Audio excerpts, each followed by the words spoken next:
이제 하나님 말씀 함께 보겠습니다. 오늘 우리에게 주시는 말씀은 민수기 5장 1절로 4절까지의 말씀입니다. 민수기 5장 1절로 4절 말씀 제가 봉독해 드리겠습니다. 여호와께서 모세에게 말씀하여 이르시되 이스라엘 자손에게 명령하여 모든 나병 환자와 유출증이 있는 자와 죽음으로 부정하게 된 자를 다 진영 밖으로 내보내되 남녀를 막론하고 다 진영 밖으로 내보내어 그들이 진영을 더럽히게 하지 말라. 내가 그 진영 가운데에 거하느니라 하시매 이스라엘 자손이 그같이 행하여 그들을 진영 밖으로 내보냈으니 곧 여호와께서 모세에게 이르신 대로 이스라엘 자손이 행하였더라. 아멘. 이 시간에 정진부 목사님께서 더 힐러라는 제목으로 하나님 말씀 전해 주시겠습니다.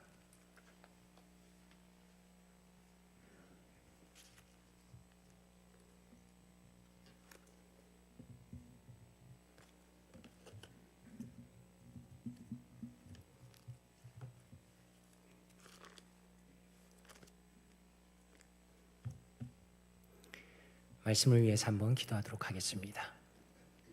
하나님 감사합니다. 사랑하는 성도님들과 함께 모여 주의 말씀을 듣고 또 주의 말씀을 나누며 선포할 수 있는 이 귀한 은혜의 시간 주시니 감사합니다. 성령 하나님, 우리의 마음 가운데 강하게 역사하시며 주의 말씀을 들을 때 우리의 마음을 뜨겁게 하시며 주의 말씀을 우리의 영혼 가운데 들리게 하시며 전할 때 들을 때에 모두 함께 하나님의 영광을 목도할 수 있도록 은혜를 더하여 주시옵소서. 감사드리며 예수 그리스도 이름으로 기도드리옵나이다. 아멘. 대략 BC 1800년경에 하나님께서는 그분의 뜻을 이루시기 위해서 야곱과 그의 아들과 가족들을 이집트로 보내십니다. 그리고 그들은 엄청나게 번성하여서 민족을 이룹니다. 이집트 왕 파라오는 거대한 민족이 된 이스라엘 백성을 두려워합니다. 그래서 그들을 노예로 삼고 심한 노동으로 그들을 괴롭게 하였습니다. 이스라엘 백성이 눈물과 통곡으로 부르짖을 때에 여호와께서 들으시고 아브라함에게 하신 약속을 기억하십니다. 그리고 이제는 신적인 그분의 능력으로 이집트를 벌하십니다. 10가지의 재앙으로 이집트를 치시고 망하게 하시고 이스라엘 백성을 추격하는 파라오와 그의 군대들을 홍해 바다에 던져 넣으십니다. 그리고 이스라엘 백성은 드디어 하나님께서 약속하신 가나안 땅으로 진군을 시작한 것입니다. 그들이 홍해를 건너서 먼저 들린 곳은 시내산이었습니다. 하나님께서는 십계명을 그들에게 주시고 그들이 하나님의 백성으로 살아가야 하는 법에 대해서 알려주셨습니다. 그리고 오늘 우리가 함께 읽은 민수기 말씀은 40년 동안 광야에서 주신 말씀과 또 그들의 생활을 기록한 책이다, 이렇게 말씀드릴 수 있겠습니다. 특별히 민수기 1장에서는 이방 나라들과 전쟁을 준비하기 위해서 인구를 조사하였습니다. 군복무에 적합한 남자만 거의 60만 명이었기 때문에 아마도 이스라엘 백성은 거의 200만 명 정도로 추산할 수 있습니다. 그리고 2장에서 4장까지는 이스라엘 백성이 광야에서 머물고 또 전진할 때에 어떻게 그룹을 편성하고 또 행진하는지에 대해서 말씀하시고 계십니다. 여기서 우리가 주목할 것은 이스라엘 백성이 말씀에 따라서 한 곳에 머무를 때에는 하나님의 성막이 그 중심에 항상 있었다라는 것입니다. 하나님께서 그들의 중심에 계시고 그들을 다스리신다는 것을 상징적으로 보여주는 중요한 배치였습니다. 그리고 이제 그들이 다시 이동하게 될 때에는 하나님의 법궤를 든 레위인들이 가장 앞장섰습니다. 여호와께서 그들의 지휘관이 되시며 인도자가 되신다는 것을, 그들이 마땅히 여호와를 따라야 한다는 것을 하나님께서 알려주신 것입니다. 그리고 나서 오늘 말씀이 등장합니다. 5장 1절과 2절에 이렇게 말씀합니다. 여호와께서 모세에게 말씀하여 이르시되 이스라엘 자손에게 명령하여 모든 나병 환자와 유출증이 있는 자와 죽음으로 부정하게 된 자를 다 진영 밖으로 내보내되 라고 말씀합니다. 말씀을 처음에 읽으면서 조금 이상하다라고 생각했습니다. 하나님께서는 이스라엘 백성과 함께 하시기 위해서 그들을 이집트에서 이끌어내셨습니다. 그런데 갑자기 진 밖으로 나가야만 하는 사람들에 대해서 말씀하시고 계시기 때문입니다. 여기서 모든 나병이라는 것은 악성 피부병을 말씀하시는 것입니다. 그리고 유출증이라는 것은 몸에서 피나 고름이 흐르는 것입니다. 그렇다면 이 말씀을 이렇게도 이해할 수 있을 것 같습니다. 거의 200만 명에 가까운 이스라엘 백성에게 혹시라도 전염병이 돌까 봐 크게 염려하시는 것입니다. 예를 들어서 최근에 문제가 되었던 원숭이 두창이라는 병이 그렇습니다. 또 어린이의 경우에는 농가진이라는 병이 그렇습니다. 둘 다 피부에서부터 시작하는 병이라고 말씀드릴 수 있습니다. 전파력이 매우 강해서 드물게 사망하기도 합니다. 그런 의학적인 관점에서 본다면 오늘의 말씀이 우리의 이성에 금방 납득이 되는 것입니다. 이스라엘 백성의 건강을 보호하시기 위해서 문제가 있는 사람들을 진 밖으로 내보내어 격리시키는 것입니다. 물론 그러한 의학적인 의도가 포함되어 있었겠지만 우리가 주목할 부분은 바로 3절의 말씀입니다. 이렇게 말씀합니다. 남녀를 막론하고 다 진영 밖으로 내보내어 그들이 진영을 더럽히게 하지 말라. 내가 그 진영 가운데에 거하느니라 하시매 라고 말씀합니다. 여기서 주목할 것은 하나님께서 사람들의 격리의 이유에 대해서 직접적으로 밝히고 계시기 때문입니다. 백성이 처한 물리적인 정황을 생각해 본다면 위생의 문제라고도 주장할 수 있겠습니다. 그런데 정말 분명하게 드러나는 이유가 무엇인가? 내가 하나님께서 진영 가운데 거하신다라고 말씀합니다. 다시 말해서 지금 이 말씀은 단순히 위생의 문제가 아니라는 것입니다. 겉으로 문제가 나타난 사람들이 분리가 되어야 하는 이유는 하나님 자신이 어떠하신 분인가와 연결이 되어 있습니다. 다시 말해서 하나님과 어울릴 수 없는 사람들이기 때문에 반드시 진 밖으로 나가야 한다는 것을 말씀하시는 것입니다. 하버드 의과대학의 보건대학 교수인 아툴 가만디는 공공의료 분야의 탁월한 책으로 어떻게 일할 것인가라는 책을 썼습니다. 거기서 예전에 읽었던 내용이 아주 흥미로웠습니다. 1847년에 오스트리아 빈 종합병원의 한 의사에 대한 이야기입니다. 이그나즈 제멜 바이스라는 의사는 자신이 근무하는 병원에서 매년 산모 3,000명 가운데 거의 600명이 출산 후에 발열로 죽는 상황을 매우 심각하게 생각했습니다. 그리고 그 문제의 원인이 의사가 제대로 손을 씻지 않기 때문이다라고 가설을 만들었습니다. 그 당시에는 항생제가 등장하기 전이고 또 세균이 감염 질환의 원인이라는 그런 인식이 있기 전입니다. 제멜 바이스는 자신의 이론을 검증하기 위해서 실제로 해보았습니다. 곧바로 사망률이 1% 정도로 떨어졌습니다. 정말 기적 같은 일이 일어난 것이죠. 그런데 여기서부터가 정말 흥미롭습니다. 놀라운 것은 다른 병동의 의사들은 이것을 믿지 않았습니다. 왜냐하면 그 당시에 의사들 사이에 의견 충돌이 있었기 때문입니다. 그 당시에 의사들은 생각하기를 손으로 감염되는 것이 문제가 아니라 병원에 유해한 공기가 문제다라고 믿었습니다. 그래서 심지어 일부 동료들은 제멜 바이스를 비난했습니다. 그리고 결국에 그는 직장에서 박수를 받기는커녕 쫓겨나는 신세가 되고 말았습니다. 이 이야기의 핵심이 무엇입니까? 분명히 심각한 문제가 있어서 해결을 해야 하는데 문제의 원인이 무엇인가에 대해서 정확하게 인식을 못했다는 것입니다. 그 당시에 가장 뛰어난 지성을 가진 사람들은 자신의 손의 병균이 산모의 죽음의 원인이라 생각하지 않았습니다. 그런 면에서 다시 한번 오늘 말씀을 보시길 바랍니다. 성도님들께서는 이 말씀이 정말 마음 깊이 받아들여지십니까? 겨우 네 구절을 쉽게 읽었는지 모르겠지만 이것을 받아들이는가 혹은 받아들이지 않는가는 전혀 다른 문제입니다. 한번 생각해 보십시오. 하나님께서는 문제의 원인이 무엇인가를 판단하시는 분이십니다. 하나님께서는 하나님 앞에서 부정하고 더러운 자가 누구인지를 정하시는 분이십니다. 하나님께서는 자신과 함께 할 수 있는 자들이 누구인지를 홀로 결정하시는 분이십니다. 한번 상상해 보십시오. 만약에 이스라엘 백성 중에 누군가가 혹은 이스라엘 백성 밖에서 이 명령을 들은 누군가가 이렇게 말한다고 생각해 보십시오. 말도 안 돼. 나는 이것을 인정할 수 없어. 아니 위생적인 이유라면 조금 납득을 할지도 모르겠지만 하나님이 그 진영에 계시기 때문에 하나님이 더러움을 참지 못하시는 분이시기 때문에 쫓겨나야 한다면 도대체 이게 말이나 되는 것인가? 도대체 하나님이란 존재가 누구이길래 이렇게 무례한 것인가? 라고 반문해도 전혀 이상한 일이 아니다 라는 것입니다. 특정한 사람들을 반드시 쫓아내라 라는 하나님을 이해하기 위해서는 다른 성경의 말씀을 통해서 여호와 하나님을 더 알아가야 합니다. 시편 24편 다윗의 시편에 이렇게 말씀합니다. 여호와의 산에 오를 자가 누구며 그의 거룩한 곳에 설 자가 누구인가? 곧 손이 깨끗하며 마음이 청결하며 뜻을 허탄한 데에 두지 아니하며 거짓 맹세하지 아니하는 자로다 라고 말씀합니다. 지금 이 말씀은 감히 여호와께 나아가는 자는 어떠해야 하는가를 분명히 말씀하시고 계시는 부분입니다. 다윗은 그곳이 계신 예루살렘을 설명하면서 그분이 계신 예루살렘을 설명하면서 그곳은 거룩한 곳이다 라고 말합니다. 실제로 예루살렘에 가면 사실 산이라기보다는 낮은 동산 같은 느낌이 듭니다. 그런데 왜 그곳이 그렇게 대단한 곳이 되는가?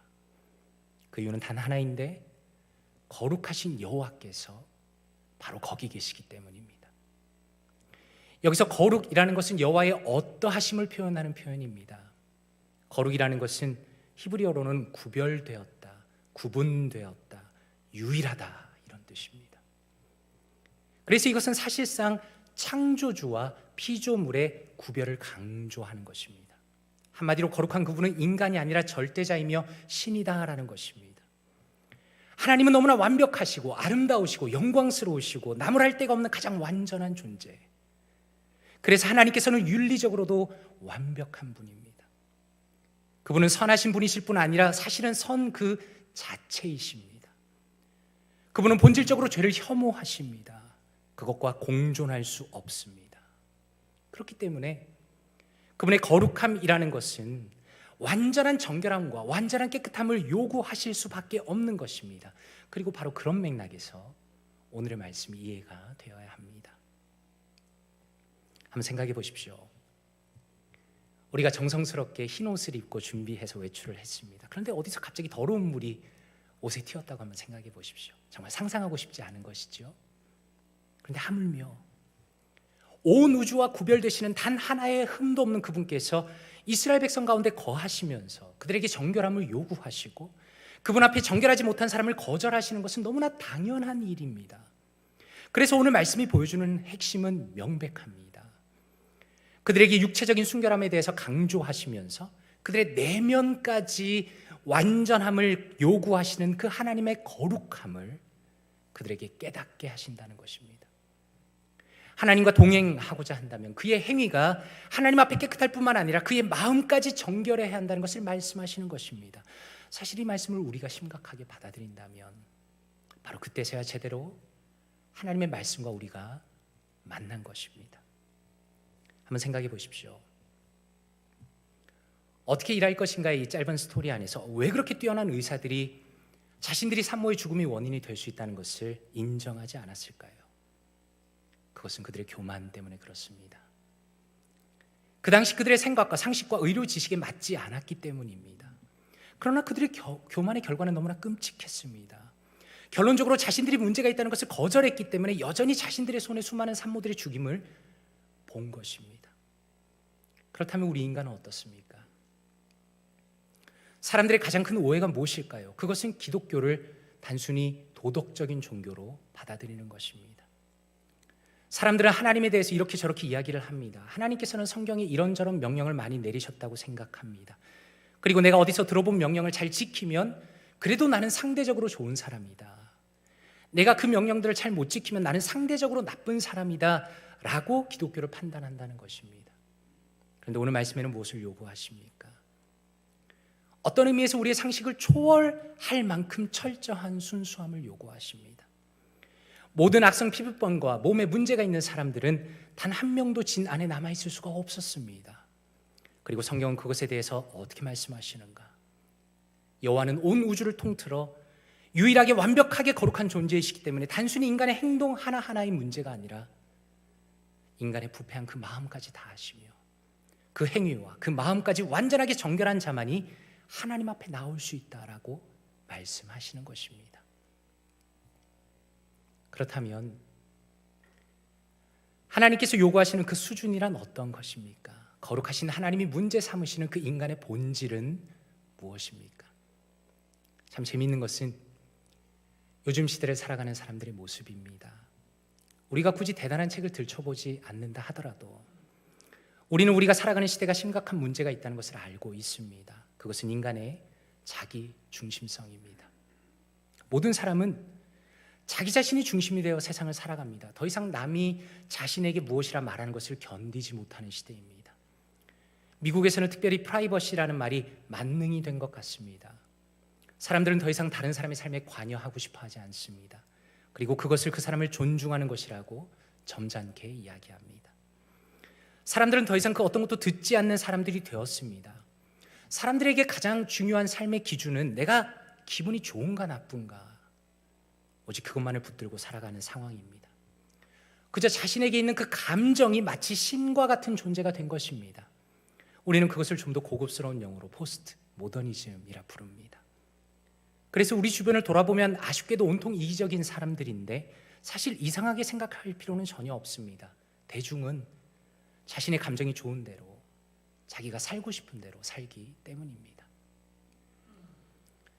그래서 그나마 동시대를 살아가는 생각이 깊은 사람들은 이러한 인간의 파괴적인 자기 중심성을 가슴 아파하며 사람들에게 호소합니다. 와튼 스쿨의 최연소 종신 교수인 애덤 그랜트는 심리학자입니다.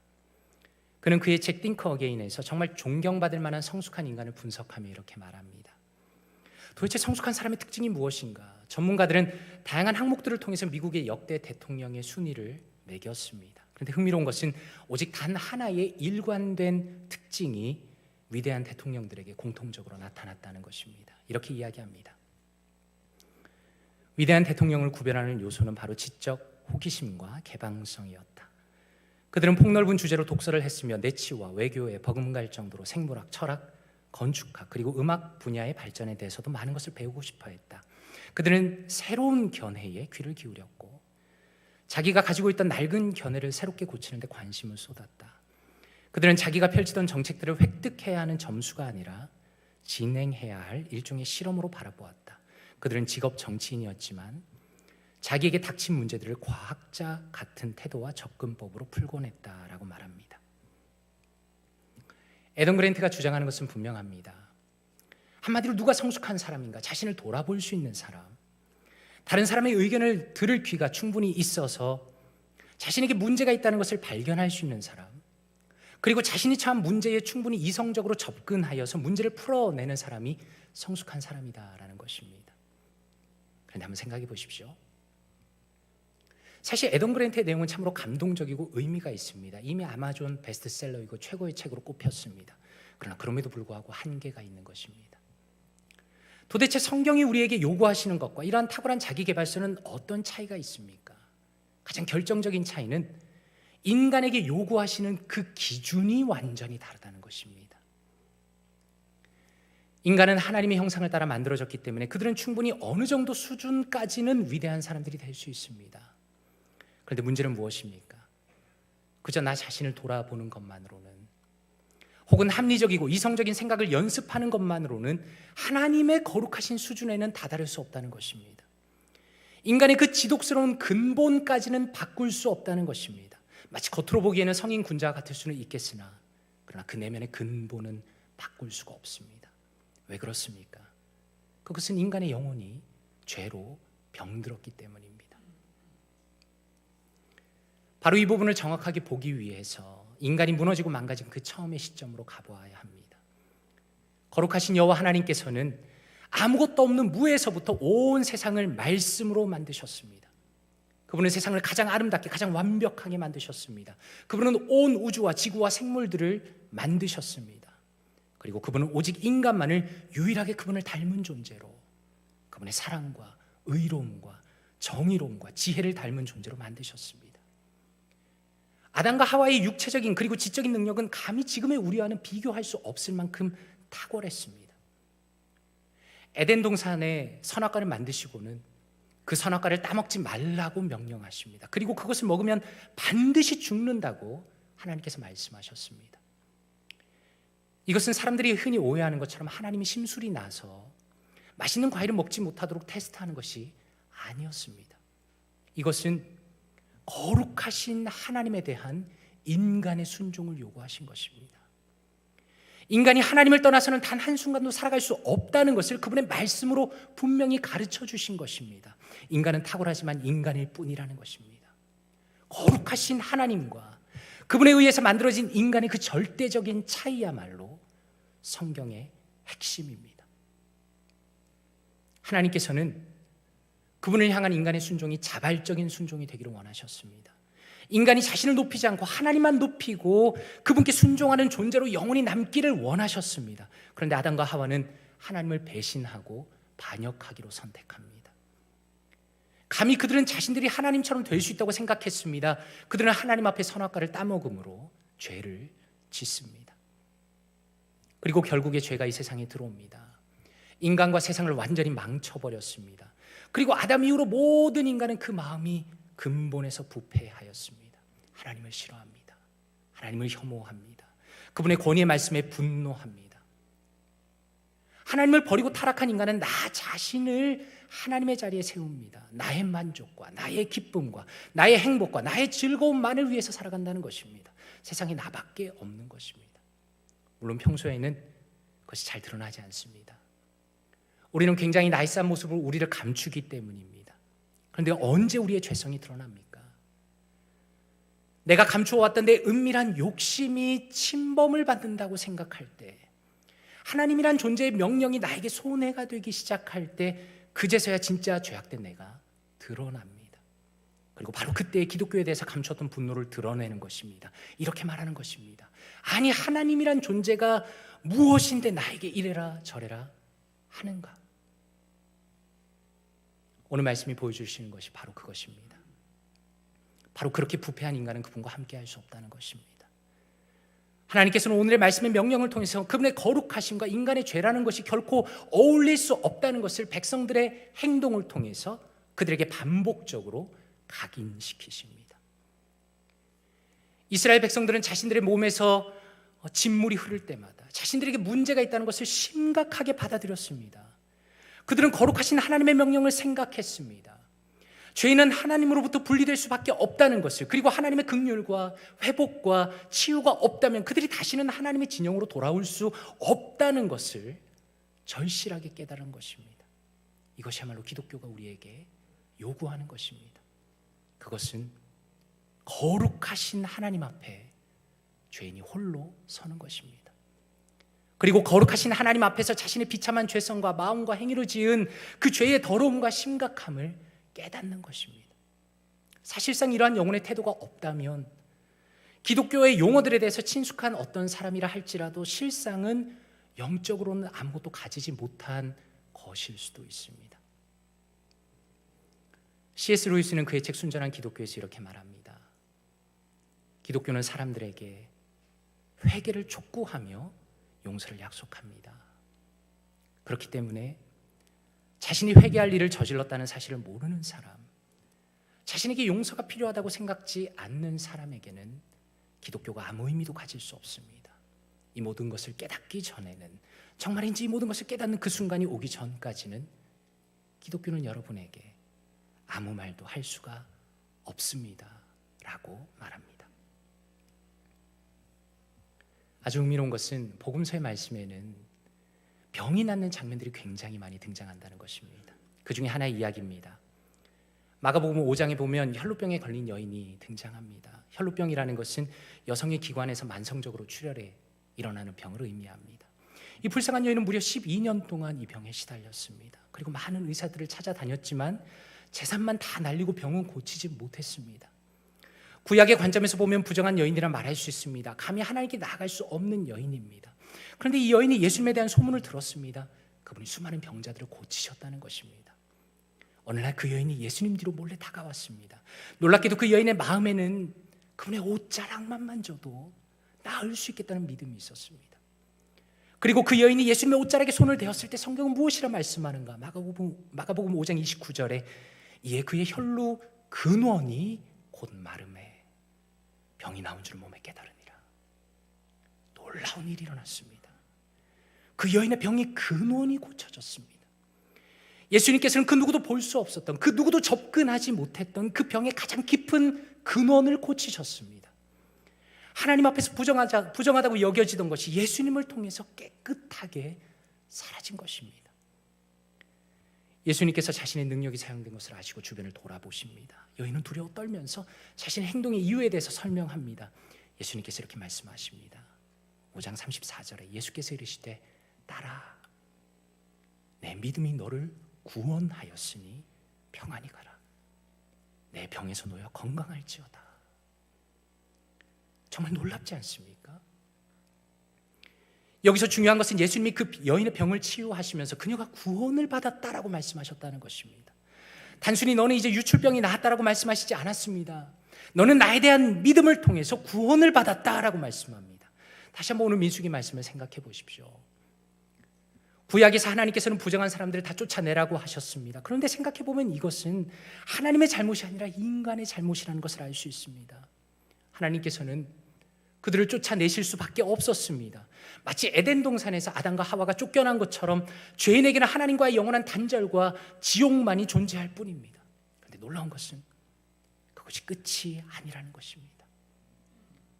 거룩하신 하나님께서는 죄인의 배반과 죄의 비참함에도 불구하고 결코 죄인을 포기하시지 않으시는데 이것이 바로 하나님의 은혜입니다.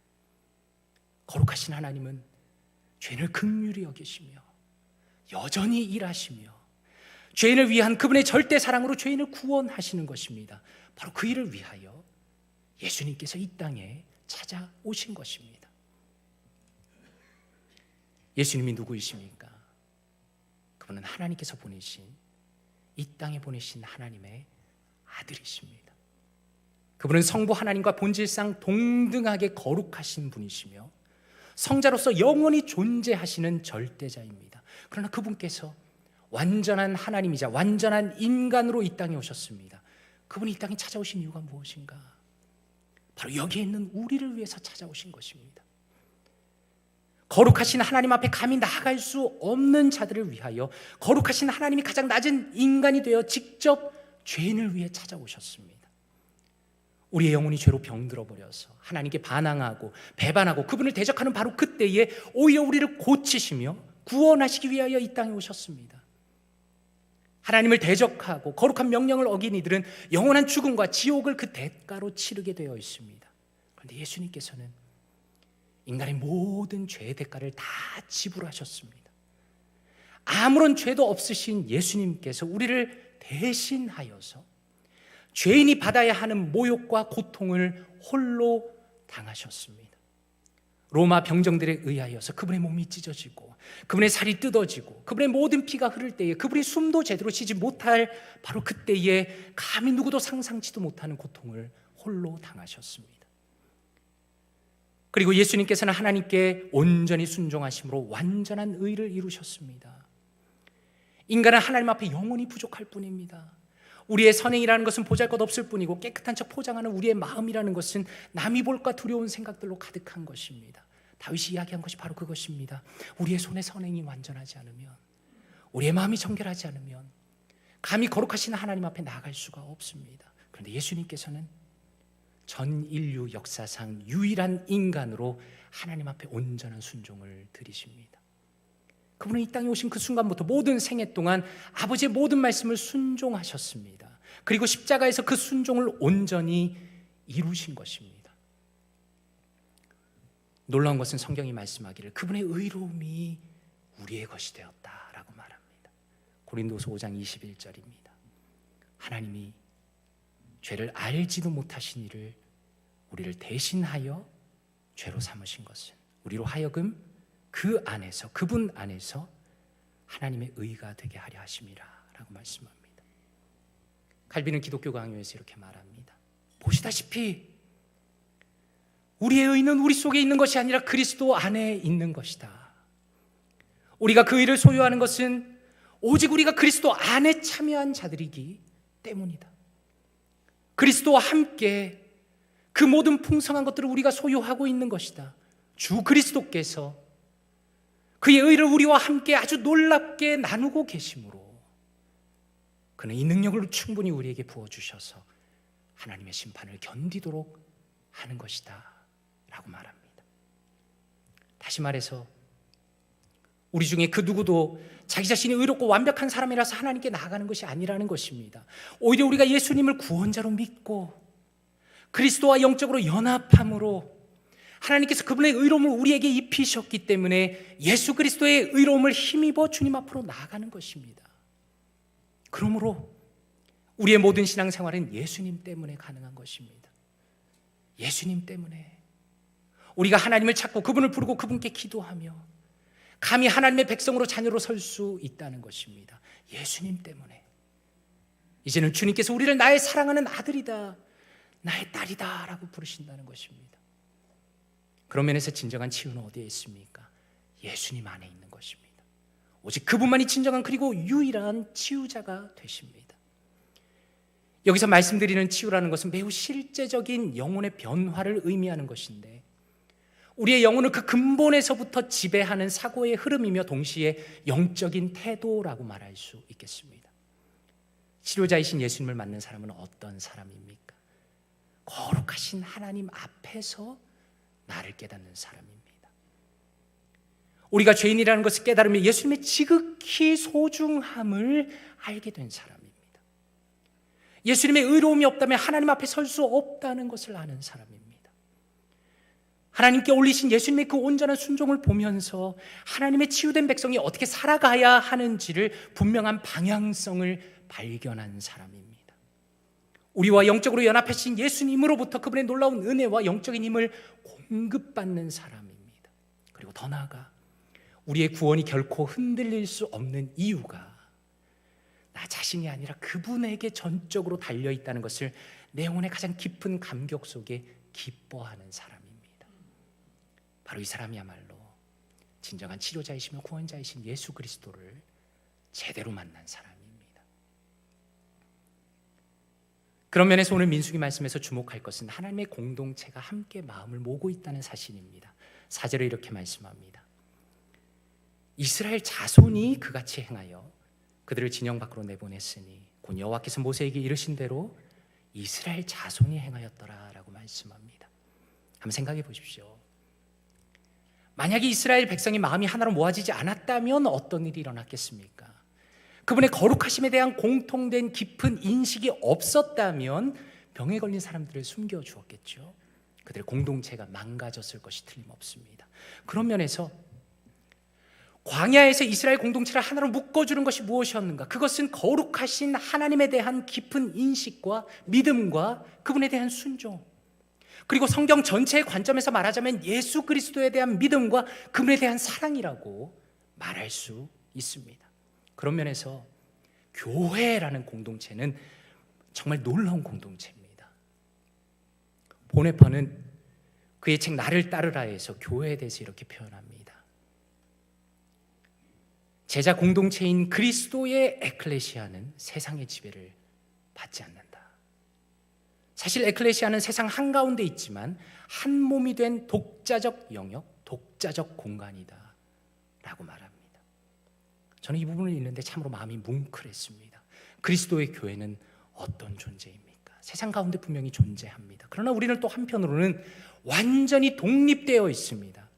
그 누구도 감히 우리를 지배할 수 없다는 의미입니다. 그 누구도 감히 우리에게 명령할 수 없다는 것입니다. 세상의 유력자도, 세상의 권세자도, 나의 가족도, 후배도, 선배도, 심지어 나 자신도, 심지어 나 자신의 감정도 나를 지배하거나 그걸 명령할 권리가 전혀 없습니다. 왜냐하면 우리는 더 이상 나 자신의 것이 아니라 주님의 것이기 때문입니다. 오직 그리스도께서 우리의 중심에 계시기 때문입니다. 나의 구원자, 나의 유일한 치료자이신 예수 그리스도께서 우리를 다스리시며 명령하시며 살리시며 의롭게 하시며 그분의 능력과 은혜로 그분의 교회를 보호하시며 하나님의 나라가 완전히 임할 역사의 그 영광스러운 마지막 순간까지 인도하시기 때문입니다. 그래서 보네퍼는 교회의 본질로부터 나오는 그 목적에 대해서 이렇게 설명합니다. 그리스도께서 자신의 죽으심을 통해 죄로부터 해방이라는 열매를 가져다 주신 것은 전에 자신들의 지체를 불의에 내어준 사람들이 이제는 그 지체를 사용하여 의를 위해 헌신하면서 거룩함에 이르게 하려는 것이다 라고 선언합니다. 정말 놀라운 고백이 아닙니까? 보네퍼는 말씀과 자신의 그 깊은 신학적 사고를 바탕으로 교회의 분명한 목표에 대해서 선포합니다. 치유하시는 예수 그리스도를 받아들이며 하나님의 거룩하심을 함께 추구하는 것이 바로 교회라고 분명히 말합니다. 그러므로 교회 공동체는 단순히 나의 지인을 만나는 곳이 아닙니다. 단순히 나의 취미 생활의 연장선이 아닙니다. 단순히 나의 정치적인 성향을 이루는 곳이 아닙니다. 혹은 어떤 나의 개인적인 이익을 얻는 곳이 아닙니다. 오직 그리스도의 다스림을 받고 그분을 위해 살아가는 공동체입니다. 우리는 과거에는 하나님을 대적하고 오직 나를 위해 살았던 사람들이지만, 그러나 이제는 어떤 사람들인가? 그리스도의 그 은혜를 알고 감격하기 때문에 나의 마음의 가장 깊은 곳까지 오직 하나님께만 전적으로 드리며 나의 삶의 모든 영역에서 오직 하나님만을 위해서 살아가며 세상에서 구별된 자로, 거룩한 자로, 하나님만 드러내는 자로 헌신하며 살아갈 수밖에 없는 것이 바로 우리들의 교회이다라는 것입니다. 말씀을 맺기를 원합니다. 그러므로 우리는 어디로 가야 합니까? 진정한 치유자이신 예수 그리스도께 끊임없이 반복하며 나아가야 하는 것입니다. 마이클 호트는 그의 책 언약신학의 마지막에서 예수 그리스도를 통해 이루어내신 하나님의 언약을 종합하면서 이렇게 성도들에게 말합니다. 여러분에게 정말 필요한 것은 신선한 강력한 바람이라는 것을 깨닫는다. 그 바람은 언제나 구원을 베푸시는 그리스도다. 여러분이 정말 필요한 것은 하나님이 누구시며 하나님이 여러분을 구원하시기 위해 무엇을 하셨으며 신실하지 않은 항해자에 대한 하나님의 신실하심 때문에 여러분을 기다리고 있을 새로운 세계에 대해 계속해서 반복적으로 듣는 일이다 라고 말합니다. 사랑하는 성도 여러분, 간절히 바라기는 오늘의 말씀이 우리 모두에게 큰 위로와 감격과 도전과 소망이 되기를 원합니다. 나를 위하여 구원의 기적을 이루시며 하나님의 사랑하는 자녀로 삼으시는 진정한 치유자이신 예수 그리스도, 그분에 대하여 새롭게 발견하고 우리의 마음이 새로워지길 원합니다. 우리의 삶에 앞으로도 고난이 있을 수밖에 없겠으나 우리의 삶에 앞으로도 넘어짐과 실패와 슬픔이 있을 수밖에 없겠으나 우리의 삶에 영원한 변치 않는 구원을 이미 이루시고 우리 개인과 또한 자신의 교회를 친히 이끌어 가시는 예수 그리스도만을 바라보며 의지하며 살아가시는 사랑하는 모든 성도님들 되시기를 주님의 이름으로 축원드립니다. 함께 기도하겠습니다. 오늘 말씀을 묵상하시면서 이렇게 기도하면 좋겠습니다. 첫째로 아버지 하나님 감사합니다. 거룩하신 하나님 앞에서 제 자신을 발견하게 하시고 하나님의 은혜와 긍휼이 필요한 자임을 인정하게 하시니 감사합니다. 구원자 예수 그리스도를 믿게 하시고 사랑하게 하시니 감사합니다. 예수님의 소중함을 더욱 깊이 알아가게 하시고 한없는 감사와 찬양과 영광을 오직 주님께 올려드리게 하여 주시옵소서. 둘째로 기도하실 때 예수 그리스도께서 저와 공동체의 중심이 되기 원합니다. 주님께서 저와 공동체를 다스려 주옵소서. 세상과 구별되는 사람으로 살아가도록 하여 주옵소서. 저를 통하여 하나님의 사랑과 은혜와 정의와 위대하심이 온전히 드러나게 하여 주시옵소서. 말씀을 묵상하면서 동성으로 기도하겠습니다. 기도합니다. 아버지 하나님 감사합니다. 사랑하는 성도님들과 함께 말씀 나누게 하시니 감사합니다. 살아계신 하나님의 아들 예수 그리스도를 찬양합니다. 주님, 영광스러운 하나님의 아들이 아버지 저 같은 죄인을 위하여 이 땅에 오심을 감사드립니다. 하나님, 영원한 지옥이 바로 눈앞에 있었는데 사실은 주님 지옥에 간 것이 마땅하였는데 하나님의 놀라운 은혜 가운데 이 자리에 함께 말씀을 나누며 말씀을 들으며 하나님의 영광을 누릴 수 있는 자로 불러주시니 감사합니다. 하나님, 주님께만 영광을 돌립니다. 하나님만 사랑하기 원합니다. 예수 그리스도의 그 영광 가운데 들어가길 원합니다. 주님의 한량없는 은혜가 우리의 심령 가운데 넘치기를 원합니다.